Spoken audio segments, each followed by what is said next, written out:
Kasus penjualan senjata api dan munisi oleh oknum prajurit meningkat dari tahun ke tahun. Kasus ilegal ini pun mendominasi di Papua. Hal ini diungkapkan Panglima TNI Laksamana Yudo Margono saat memberikan pengerahan kepada aparat penegak hukum di lingkungan TNI di Aula Gatot Subroto Mabes TNI Citangkap, Jakarta Timur pada Rabu, 3 Mei 2023. Perkara penyalahgunaan senjata api dan munisi yang terjadi di seluruh Indonesia dalam kurun waktu satu dekade mulai tahun 2013 sampai 2023 bukannya menurun, malah justru makin naik, ujar Yudo dalam siaran pers Pusat Penerangan TNI Rabu petang. Dalam 5 tahun terakhir, pelanggaran naik bertahap sampai puncaknya tahun 2022. Terdapat 45 perkara penyalahgunaan senjata api dan munisi.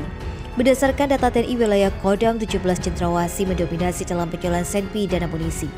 Pada tahun 2022, Komando Daerah Militer yang membawa wilayah Provinsi Papua Tengah, Papua Pegunungan, Papua Selatan ini menunjukkan bahwa kenaikan jumlah pelanggaran yang luar biasa dari tahun sebelumnya.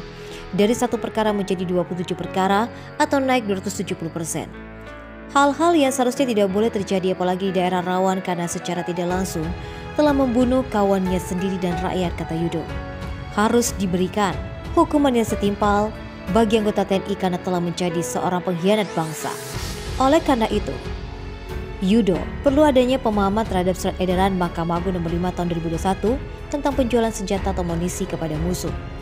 Disebutkan pula prajurit TNI yang menjual senjata api atau nutrisi kepada pihak masuk atau kepada orang yang diketahui atau patut diduga berhubungan dengan musuh, oleh karenanya dapat dikenakan pasal 64 ayat 1 KUHP.